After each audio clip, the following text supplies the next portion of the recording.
केंद्रीय मंत्रिमंडल के मेरे सहयोगी श्रीमान पीयूष गोयल जी, नारायण राणे जी, बहन दर्शना जरदोश जी, उद्योग और फैशन जगत के सभी साथी, हथकरघा और खादी की विशाल परंपरा से जुड़े सभी उद्यमी और मेरे बुनकर भाई बहनों, यहाँ उपस्थित सभी विशेष महानुभाव, देवी और सज्जनों, कुछ ही दिन पहले भारत मंडपम का भव्य लोकार्पण किया गया है। आप में से बहुत लोग पहले भी यहाँ आते थे और टेंट में अपनी दुनिया खड़ी करते थे। अब आज आपने बदला हुआ देश देखा होगा यहाँ।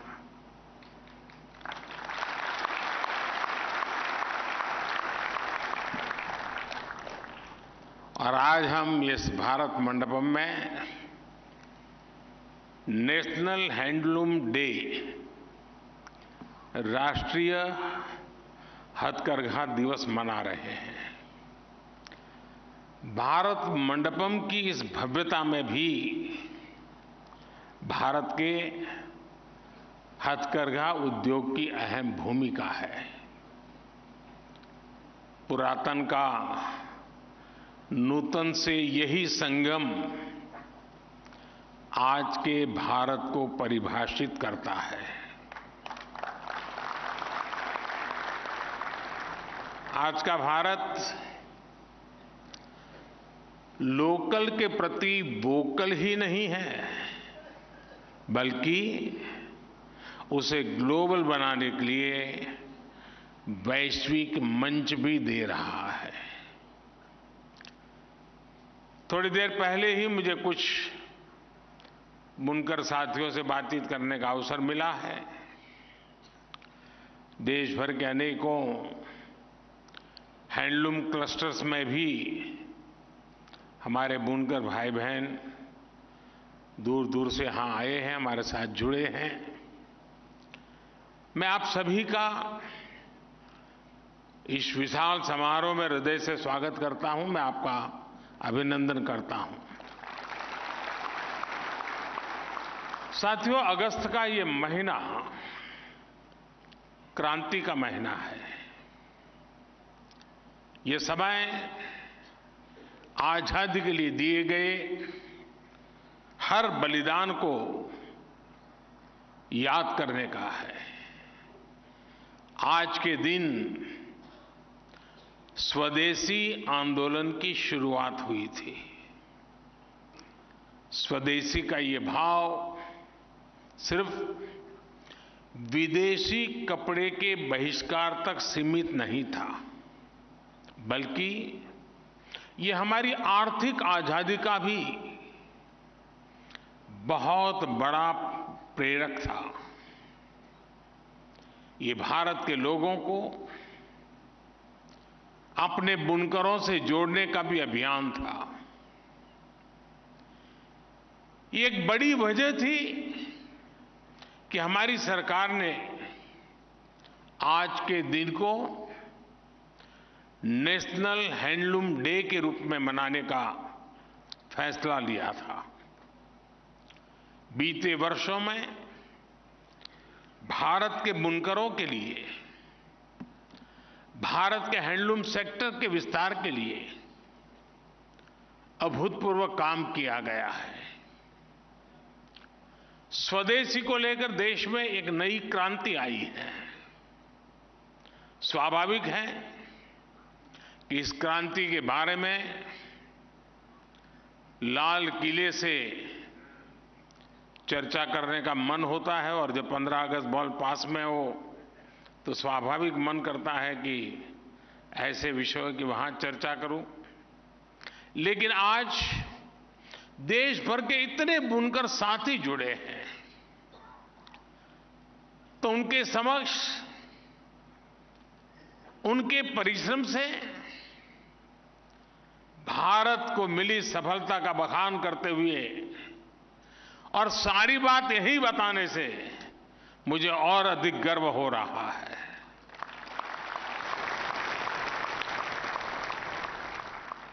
साथियों, हमारे परिधान, हमारा पहनावा हमारी पहचान से जुड़ा रहा है। यहां भी देखिए, भांति भांति के पहनाव, और देखते ही पता चलता है ये वहां से होंगे, वो यहां से होंगे, वो इस इलाके से आए होंगे। यानी हमारी एक विविधता हमारी पहचान है और एक प्रकार से हमारी विविधता को सेलिब्रेट करने का भी अवसर है। और ये विविधता सबसे पहले हमारे कपड़ों में नजर आती है। देखते ही पता चलता है कुछ नया है, कुछ अलग है। देश के दूर सुदूर क्षेत्रों में रहने वाले हमारे आदिवासी भाई बहन से लेकर बर्फ से ढके पहाड़ों तक विस्तार हुआ है वो लोग, तो दूसरी तरफ समुद्री तट से जिंदगी गुजारने वाले लोग, वहां से लेकर के मरुस्थल तक और भारत के मैदानों तक परिधानों का एक खूबसूरत इंद्रधनुष हमारे पास है। और मैंने एक बार आग्रह किया था कि कपड़ों की जो हमारी ये विविधता है उसको सूचीबद्ध किया जाए, इसका संकलन किया जाए। आज भारतीय वस्त्र शिल्प कोश के रूप में ये आज मेरा वो आग्रह यहां फलीभूत हुआ देख करके मुझे विशेष आनंद हो रहा है। साथियों, ये भी दुर्भाग्य रहा कि जो वस्त्र उद्योग पिछली शताब्दियों में इतना ताकतवर था, उसे आजादी के बाद फिर से सशक्त करने पर उतना जोर नहीं दिया गया। हालत तो ये थी कि खादी को भी मरणासन्न स्थिति में छोड़ दिया गया था। लोग खादी पहनने वालों को हीन भावना से देखने लगे थे। 2014 के बाद से हमारी सरकार इस स्थिति और इस सोच को बदलने में जुटी है। मुझे याद है, मन की बात कार्यक्रम के शुरुआती दिनों में ही मैंने देश से खादी का कोई ना कोई सामान खरीदने का निवेदन किया था। उसका क्या नतीजा निकला, इसके हम सभी साक्षी हैं। पिछले 9 वर्षों में खादी के उत्पादन में 3 गुना से अधिक की वृद्धि हुई है। खादी के कपड़ों की बिक्री भी 5 गुना से अधिक बढ़ गई है।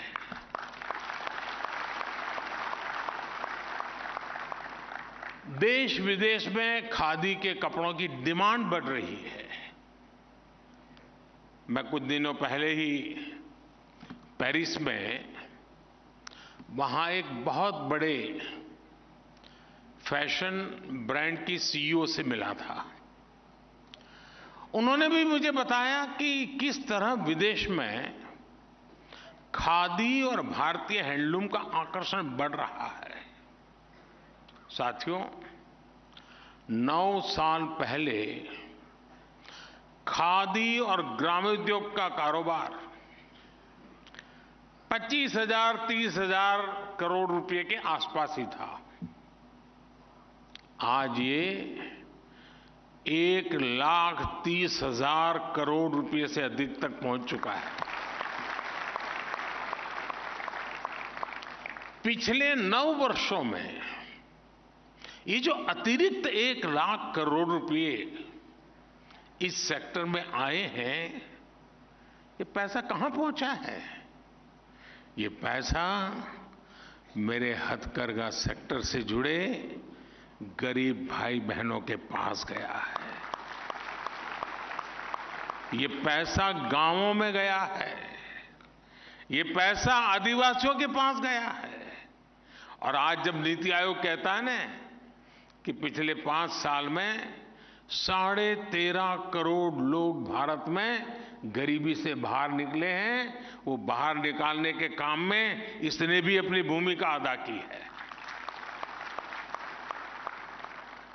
आज वोकल फॉर लोकल की भावना के साथ देशवासी स्वदेशी उत्पादों को हाथों हाथ खरीद रहे हैं। ये एक जन आंदोलन बन गया है। और मैं सभी देशवासियों से एक बार फिर कहूंगा, आने वाले दिनों में रक्षाबंधन का पर्व आने वाला है, गणेश उत्सव आ रहा है, दशहरा, दीपावली, दुर्गा पूजा, इन पर्वों पर हमें अपने स्वदेशी के संकल्प को दोहराना ही है।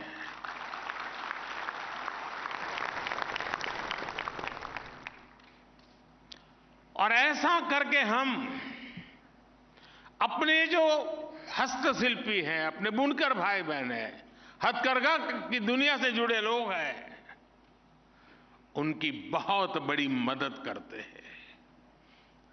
और जब राखी के त्योहार में, रक्षा के उस पर्व में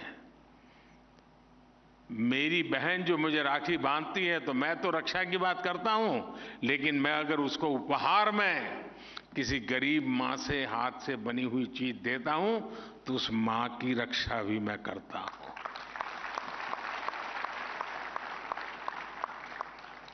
साथियों, मुझे इस बात का संतोष है कि टेक्सटाइल सेक्टर के लिए जो योजनाएं हमने चलाई हैं, वो सामाजिक न्याय का भी बड़ा माध्यम बन रही है।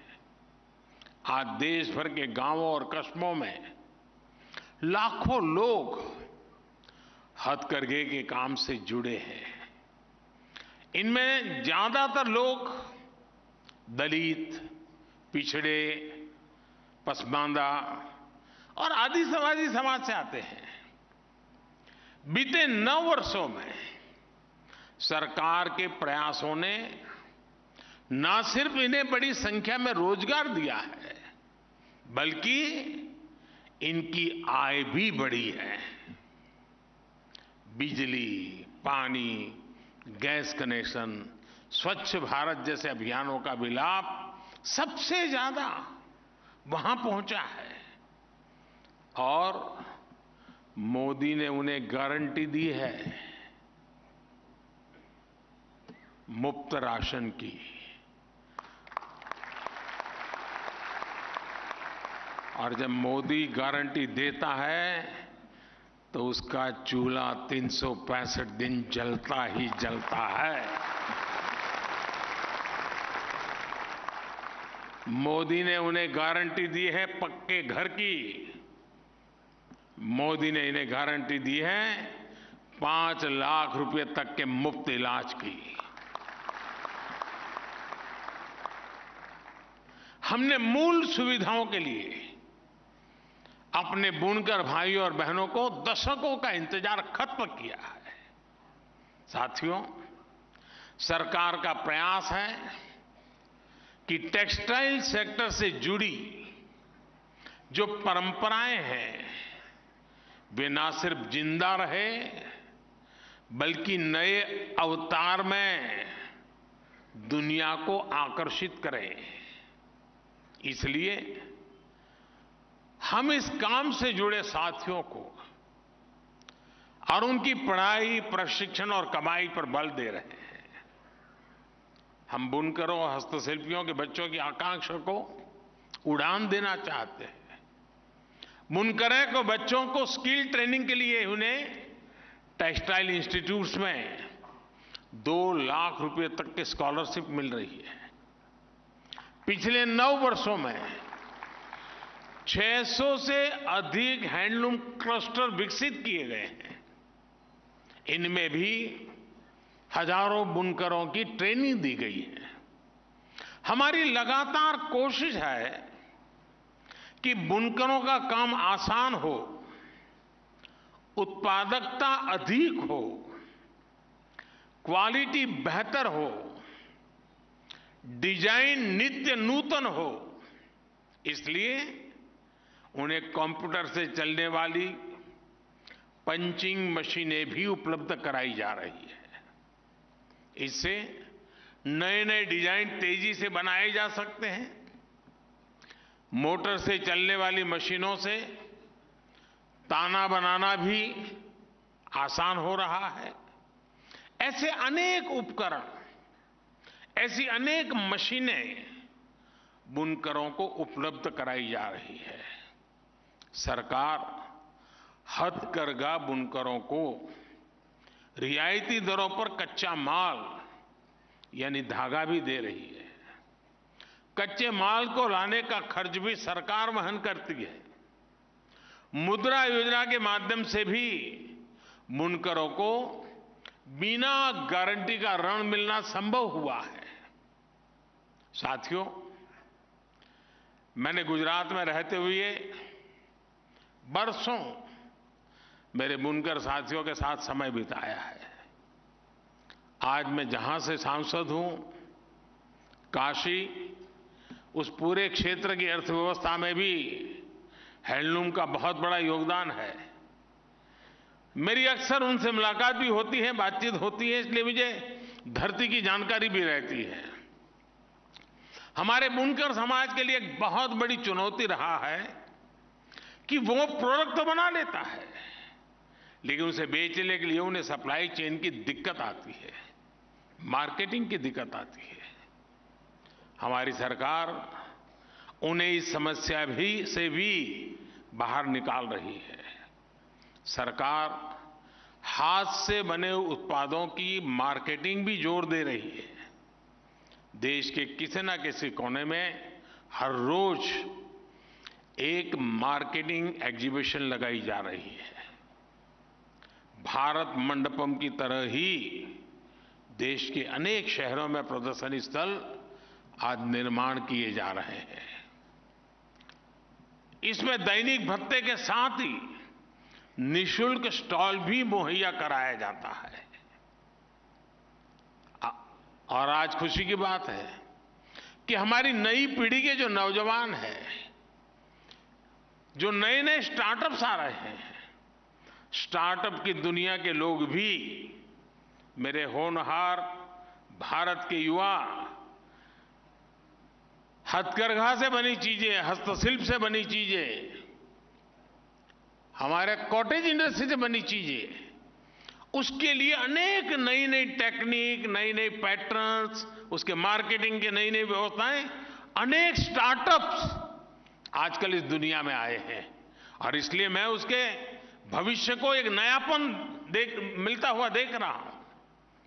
आज वन डिस्ट्रिक्ट वन प्रोडक्ट योजना के तहत हर जिले में वहां के खास उत्पादों को प्रमोट किया जा रहा है। देश के रेलवे स्टेशनों पर भी ऐसे उत्पादों की बिक्री के लिए विशेष स्टॉल बनाए जा रहे हैं। हर जिले के, हर राज्य के हस्तशिल्प, हथकरघे से बनी चीजों को प्रमोट करने के लिए सरकार एकता मॉल भी बनवा रही है। एकता मॉल में उस राज्य के हस्तकला उत्पाद एक छत के नीचे होंगे। इसका भी बहुत बड़ा फायदा हमारे हैंडलूम सेक्टर से जुड़े भाई बहनों को होगा। आप में से किसी को अगर गुजरात में स्टैच्यू ऑफ यूनिटी देखने का अवसर मिला होगा तो वहां एक एकता मॉल बना हुआ है। हिंदुस्तान के हस्तशिल्पियों द्वारा बनी हुई देश के हर कोने की चीज वहां उपलब्ध होती है। तो टूरिस्ट वहां जो आता है तो वो एकता का अनुभव भी करता है और उसको हिंदुस्तान के जिस कोने की चीज चाहिए वहां से मिल जाती है। ऐसे एकता मॉल देश की सभी राजधानियों में बने, इस दिशा में एक प्रयास चल रहा है। हमारी इन चीजों का महात्म्य कितना है। मैं प्रधानमंत्री कार्यकाल में विदेश जाता हूं तो दुनिया के महानुभावों के लिए कुछ न कुछ भेंट सौगात ले जाना होता है। मेरा बड़ा आग्रह रहता है कि आप सब साथी जो बनाते हैं, उन्हीं चीजों को मैं दुनिया के लोगों को देता हूं। उनको प्रसन्न तो करते ही हैं जब उनको मैं बताता हूं कि मेरे फलाने इलाके के फलाने गांव के लोगों ने बनाई है, तो वो बहुत प्रभावित भी हो जाते हैं। साथियों, हमारे हैंडलूम सेक्टर के भाई बहनों को डिजिटल इंडिया का भी लाभ मिले, इसका भी पूरा प्रयास है। आप जानते हैं, सरकार ने खरीद बिक्री के लिए एक पोर्टल बनाया है, गवर्नमेंट ई मार्केट प्लेस, यानी जेम, GEM। जेम पर छोटे से छोटा कारीगर, शिल्पी, बुनकर अपना सामान सीधे सरकार को बेच सकता है। बहुत बड़ी संख्या में बुनकरों ने इसका लाभ उठाया है। आज हथकरघा और हस्तशिल्प से जुड़ी 2.25 लाख संस्थाएं जेम पोर्टल से जुड़ी हुई है। साथियों, हमारी सरकार अपने बुनकरों को दुनिया का बड़ा बाजार उपलब्ध कराने पर भी स्पष्ट रणनीति के साथ काम कर रही है। आज दुनिया की बड़ी बड़ी कंपनियां भारत के MSMEs, हमारे बुनकरों, कारीगरों, किसानों के उत्पादों को दुनिया भर के बाजारों तक ले जाने के लिए आगे आ रही है। मेरी ऐसी अनेक कंपनियों के नेतृत्व से सीधी चर्चा हुई है। दुनिया भर में इनके बड़े बड़े स्टोर्स है, रिटेल सप्लाई चेन है, बड़े बड़े मॉल्स हैं, दुकानें हैं। ऑनलाइन की दुनिया में भी इनका सामर्थ्य बहुत बड़ा है। ऐसी कंपनियों ने अब भारत के स्थानीय उत्पादों को विदेश के कोने कोने में ले जाने का संकल्प लिया है। हमारे मिलेट्स, जिसको हम अब श्री अन्न के रूप में पहचानते हैं, ये श्री अन्न हो, हमारे हैंडलूम के प्रोडक्ट्स हो, अब ये बड़ी इंटरनेशनल कंपनियां उन्हें दुनिया भर के बाजारों में लेके जाएगी। यानी प्रोडक्ट भारत का होगा, भारत में बना होगा, भारत के लोगों के पसीने की उसमें महक होगी, और सप्लाई चेन इन मल्टीनेशनल कंपनियों की इस्तेमाल होगी।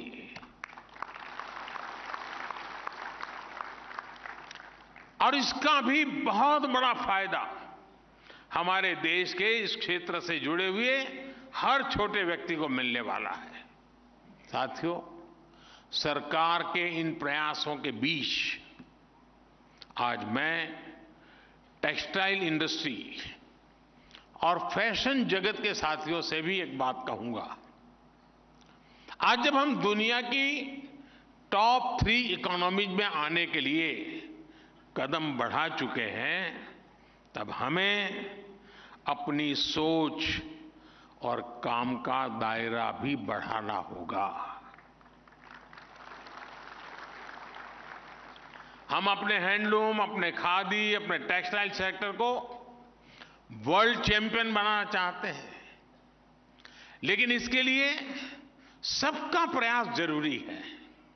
श्रमिक हो, बुनकर हो, डिजाइनर हो या इंडस्ट्री, सबको एक निष्ठ प्रयास करने होंगे।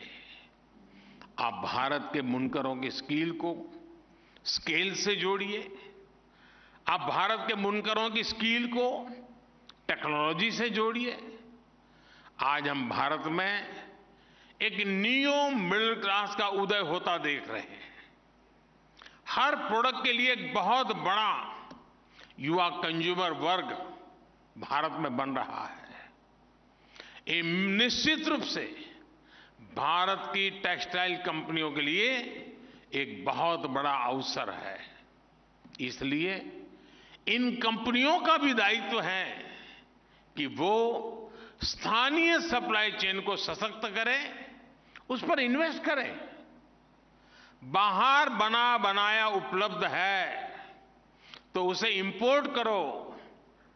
ये अप्रोच आज जब हम महात्मा गांधी के कामों का स्मरण करते हुए बैठे हैं तो फिर से एक बार मन को हिलाना होगा, मन को संकल्पित करना होगा कि बाहर से ला करके गुजारा करना ये रास्ता उचित नहीं है।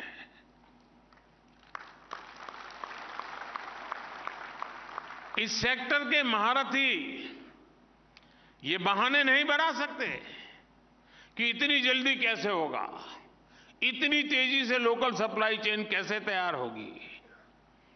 हमें भविष्य में लाभ लेना है तो आज लोकल सप्लाई चेन पर निवेश करना ही होगा। यही विकसित भारत के निर्माण का रास्ता है और यही रास्ता विकसित भारत के हमारे सपने को पूरा करेगा, 5 ट्रिलियन इकोनॉमी के सपने को पूरा करेगा, दुनिया के पहले 3 में भारत को जगह दिलाने का सपना पूरा होके रहेगा।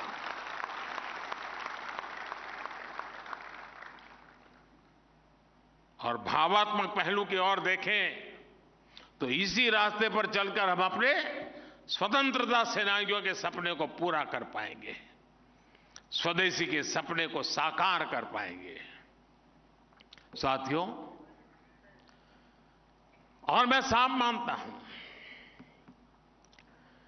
जो स्वाभिमानी होगा, जिसको स्व पर अभिमान होगा, स्वदेश पर अभिमान होगा, उसके लिए खादी वस्त्र है। लेकिन साथ साथ जो आत्मनिर्भर भारत के सपने बुनता है, जो मेक इन इंडिया को बल देता है, उसके लिए ये खादी सिर्फ वस्त्र नहीं, अस्त्र भी है और शस्त्र भी है।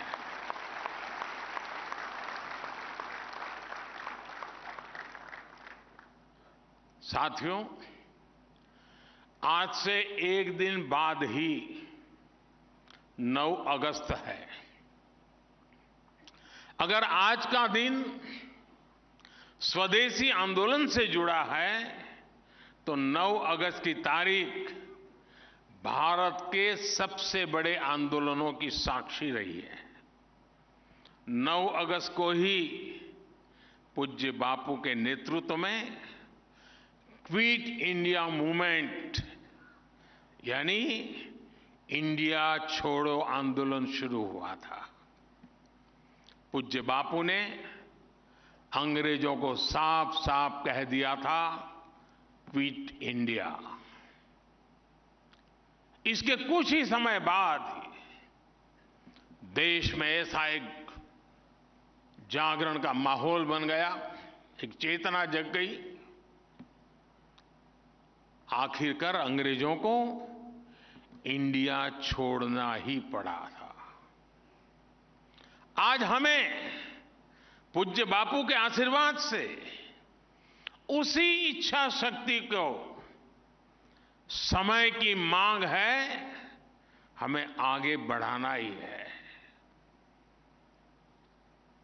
जो मंत्र अंग्रेजों को खदेड़ सकता था, वो मंत्र हमारे यहां भी ऐसे तत्वों को खदेड़ने का कारण बन सकता है।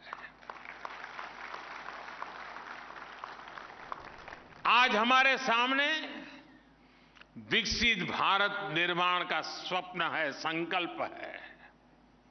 इस संकल्प के सामने कुछ बुराइयां रोड़ा बनी हुई है। इसलिए आज भारत एक सूर में इन बुराइयों को कह रहा है, क्विट इंडिया। आज भारत कह रहा है, करप्शन क्विट इंडिया, यानी भ्रष्टाचार इंडिया छोड़ो। आज भारत कह रहा है, डायनेस्टी क्विट इंडिया, यानी परिवारवाद इंडिया छोड़ो। आज भारत कह रहा है, अपीजमेंट क्विट इंडिया, यानी तुष्टीकरण इंडिया छोड़ो। इंडिया में समाई ये बुराइयां देश के लिए बहुत बड़ा खतरा है, देश के लिए बहुत बड़ी चुनौती भी है। मुझे विश्वास है हम सभी अपने प्रयास से इन बुराइयों को समाप्त करेंगे, परास्त करेंगे और फिर भारत की विजय होगी, देश की विजय होगी, हर देशवासी की विजय होगी। साथियों, 15 अगस्त हर घर तिरंगा। और यहां तो मुझे आज उन बहनों से भी मिलने का मौका मिला जो देश में तिरंगा ध्वज बनाने के काम में सालों से लगे हुए हैं। उनसे भी मुझे नमस्ते करने का, बातचीत करने का मौका मिला। हमें इस 15 अगस्त को भी पिछली बार की तरह और आने वाले हर वर्ष हर घर तिरंगा, इस बात को आगे ले जाना है।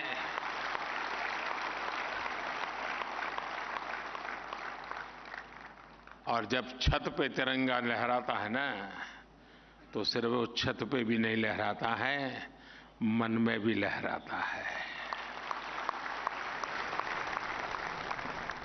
एक बार फिर आप सभी को नेशनल हैंडलूम डे की बहुत बहुत शुभकामनाएं देता हूं। बहुत बहुत धन्यवाद।